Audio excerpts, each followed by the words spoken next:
Hello everyone! For today's video ay pakita ko sa inyo kung paano gumawa ng pan de leche or soft buns in a 1 1/2 cup of warm milk.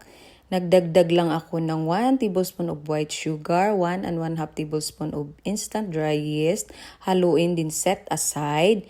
Then for dry ingredients, 4 1/2 cups of bread flour, 1/2 cup of white sugar, 1/2 cup of powdered milk, a pinch of salt, 5 tablespoons of olive oil, 1 large egg.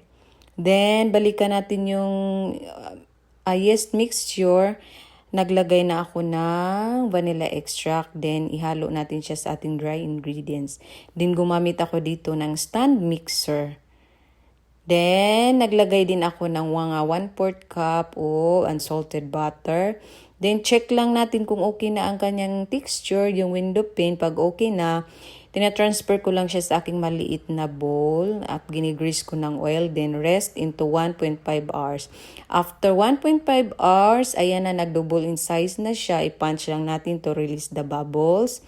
Then, hiwain lang siya natin, guys. Minoform ko lang siya ng bilog.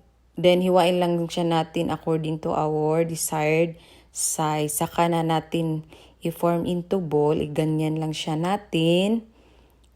Ganyan lang. O paulit-ulit hanggang sa matapos tayo. Then, rest natin for 30 minutes to 1 hour. Then, after 30 minutes, nag-double in size na siya. Saka na ako nag-brush ng egg wash.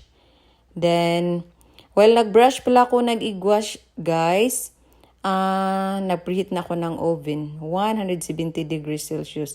Then, naglagay ako ng sesame seeds, guys. Pero optional lang to, guys, ha. Pwede tong wala. Then, pwede na siyang i-bake. Bake into preheated oven, 170 degrees Celsius for 20 to 25 minutes. At ito na siya, guys. Yan. Then, after 25 minutes, ito na ang kanyang itsura at saka luto na yan. Hanguin lang siya natin and let it cool down. Ito na siya. Ready to serve na. Ayun lang, guys. Ready to eat na. Thank you for watching. Bye-bye.